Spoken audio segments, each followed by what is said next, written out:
The Brothers Karamazov, by Fyodor Dostoevsky, translated by Constance Garnett. Part 4, Book 10, The Boys. Chapter 1. Kolya Krasotkin. It was the beginning of November. There had been a hard frost, 11 degrees Reaumur, without snow, but a little dry snow had fallen on the frozen ground during the night, and a keen, dry wind was lifting and blowing it along the dreary streets of our town, especially about the market-place. It was a dull morning, but the snow had ceased. Not far from the market-place, close to Plotnikov's shop, there stood a small house, very clean both without and within. It belonged to Madame Krasotkin, the widow of a former provincial secretary who had been dead for 14 years. His widow, still a nice-looking woman of 32, was living in her neat little house on her private means. She lived in respectable seclusion. She was of a soft but fairly cheerful disposition. She was about 18 at the time of her husband's death. She had been married only a year and had just borne him a son. From the day of his death she had devoted herself heart and soul to the bringing up of her precious treasure, her boy Kolya. Though she had loved him passionately those 14 years, he had caused her far more suffering than happiness. She had been trembling and fainting with terror almost every day, afraid he would fall ill, would catch cold, do something naughty, climb on a chair and fall off it, and so on and so on. When Kolya began going to school, the mother devoted herself to studying all the sciences with him, so as to help him and go through his lessons with him. She hastened to make the acquaintance of the teachers and their wives, even made up to Kolya's schoolfellows, and fawned upon them in the hope of thus saving Kolya from being teased, laughed at, or beaten by them. She went so far that the boys actually began to mock at him on her account, and taunt him with being a mother's darling. But the boy could take his own part. He was a resolute boy, tremendously strong, as was rumoured in his class, and soon proved to be the fact.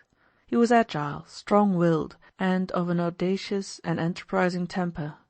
He was good at lessons, and there was a rumour in the school that he could beat the teacher, Dardanilov, at arithmetic and universal history. Though he looked down upon everyone, he was a good comrade and not supercilious. He accepted his schoolfellows' respect as his due, but was friendly with them. Above all, he knew where to draw the line. He could restrain himself on occasion, and in his relations with the teachers he never overstepped that last mystic limit beyond which a prank becomes an unpardonable breach of discipline.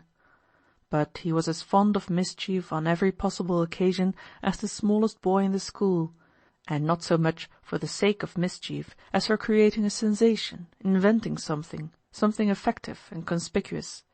He was extremely vain. He knew how to make even his mother give way to him. He was almost despotic in his control of her. She gave way to him. Oh, she had given way to him for years. The one thought unendurable to her was that her boy had no great love for her. She was always fancying that Kolya was unfeeling to her, and at times, dissolving into hysterical tears, she used to reproach him with his coldness. The boy disliked this, and the more demonstrations of feeling were demanded of him, the more he seemed intentionally to avoid them. Yet it was not intentional on his part, but instinctive. It was his character. His mother was mistaken. He was very fond of her. He only disliked sheepish sentimentality, as he expressed it in his schoolboy language. There was a bookcase in the house containing a few books that had been his father's. Kolya was fond of reading, and had read several of them by himself.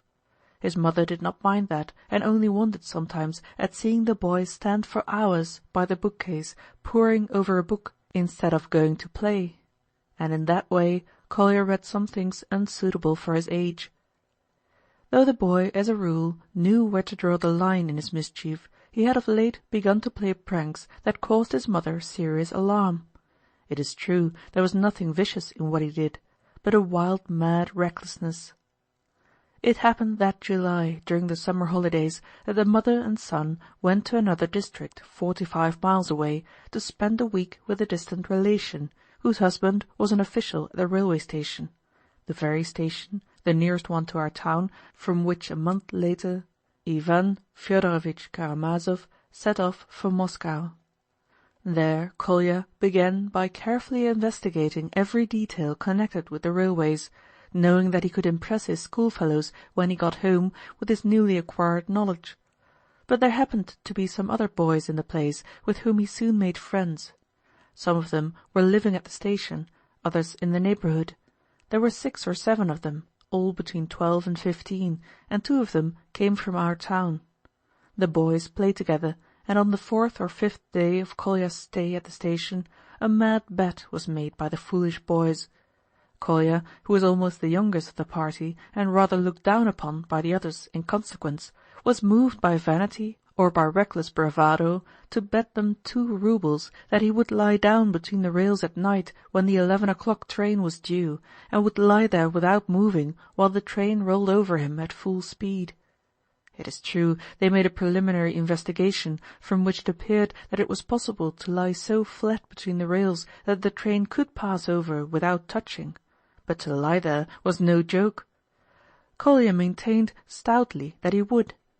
At first they laughed at him, called him a little liar, a braggart, but that only egged him on. What piqued him most was that these boys of 15 turned up their noses at him too superciliously, and were at first disposed to treat him as a small boy, not fit to associate with them, and that was an unendurable insult. And so it was resolved to go in the evening half a mile from the station, so that the train might have time to get up full speed after leaving the station. The boys assembled. It was a pitch-dark night without a moon. At the time fixed, Kolya lay down between the rails. The 5 others who had taken the bet waited among the bushes below the embankment, their hearts beating with suspense, which was followed by alarm and remorse. At last they heard in the distance the rumble of the train leaving the station. 2 red lights gleamed out of the darkness. The monster roared as it approached. "Run! Run away from the rails!" the boys cried to Kolya from the bushes, breathless with terror. But it was too late. The train darted up and flew past. The boys rushed to Kolya. He lay without moving. They began pulling at him, lifting him up. He suddenly got up and walked away without a word. Then he explained that he had lain there as though he were insensible to frighten them, but the fact was that he really had lost consciousness, as he confessed long after to his mother. In this way his reputation as a desperate character was established for ever. He returned home to the station as white as a sheet. Next day he had a slight attack of nervous fever, but he was in high spirits and well pleased with himself. The incident did not become known at once, but when they came back to the town it penetrated to the school and even reached the ears of the masters. But then Kolya's mother hastened to entreat the masters on her boy's behalf, and in the end Dardanelov, a respected and influential teacher, exerted himself in his favour, and the affair was ignored. Dardanelov was a middle-aged bachelor who had been passionately in love with Madame Krasotkin for many years past, and had once already, about a year previously, ventured, trembling with fear and the delicacy of his sentiments, to offer her most respectfully his hand in marriage. But she refused him resolutely, feeling that to accept him would be an act of treachery to her son, though Dardanelov had, to judge from certain mysterious symptoms, reason for believing that he was not an object of aversion to the charming but too chaste and tender-hearted widow. Kolya's mad prank seemed to have broken the ice, and Dardanelov was rewarded for his intercession by a suggestion of hope. The suggestion, it is true, was a faint one, but then Dardanelov was such a paragon of purity and delicacy that it was enough for the time being to make him perfectly happy. He was fond of the boy, though he would have felt it beneath him to try and win him over, and was severe and strict with him in class. Kolya, too, kept him at a respectful distance. He learned his lessons perfectly, he was second in his class, was reserved with Dardanelov, and the whole class firmly believed that Kolya was so good at universal history that he could beat even Dardanelov. Kolya did indeed ask him the question, "Who founded Troy?" to which Dardanelov had made a very vague reply, referring to the movements and migrations of races, to the remoteness of the period, to the mythical legends. but the question who had founded Troy, that is, what individuals, he could not answer, and even for some reason regarded the question as idle and frivolous. But the boys remained convinced that Dardanelov did not know who founded Troy. Kolya had read of the founders of Troy in Smaragdov, whose history was among the books in his father's bookcase. In the end, all the boys became interested in the question who it was that had founded Troy, but Krassotkin would not tell his secret, and his reputation for knowledge remained unshaken. After the incident on the railway, a certain change came over Kolya's attitude to his mother. When Anna Fyodorovna, Madame Krassotkin, heard of her son's exploit, she almost went out of her mind with horror. She had such terrible attacks of hysterics, lasting with intervals for several days, that Kolya, seriously alarmed at last, promised on his honour that such pranks should never be repeated. He swore on his knees before the holy image, and swore by the memory of his father, at Madame Krassotkin's instance, and the manly Kolya burst into tears like a boy of 6. And all that day the mother and son were constantly rushing into each other's arms, sobbing. Next day Kolya woke up as unfeeling as before, but he had become more silent, more modest, sterner, and more thoughtful. 6 weeks later, it is true, he got into another scrape, which even brought his name to the ears of our Justice of the Peace, but it was a scrape of quite another kind, amusing, foolish, and he did not, as it turned out, take the leading part in it, but was only implicated in it. But of this later. His mother still fretted and trembled, but the more uneasy she became, the greater were the hopes of Dardanelov. It must be noted that Kolya understood and divined what was in Dardanelov's heart, and, of course, despised him profoundly for his feelings. He had in the past been so tactless as to show this contempt before his mother, hinting vaguely that he knew what Dardanelov was after. But from the time of the railway incident his behaviour in this respect also was changed. He did not allow himself the remotest allusion to the subject, and began to speak more respectfully of Dardanelov before his mother, which the sensitive woman at once appreciated with boundless gratitude. But at the slightest mention of Dardanelov by a visitor in Kolya's presence, she would flush as pink as a rose. At such moments Kolya would either stare out of the window scowling, or would investigate the state of his boots, or would shout angrily for Perishvon, the big, shaggy, mangy dog which he had picked up a month before, brought home and kept for some reason secretly indoors, not showing him to any of his schoolfellows.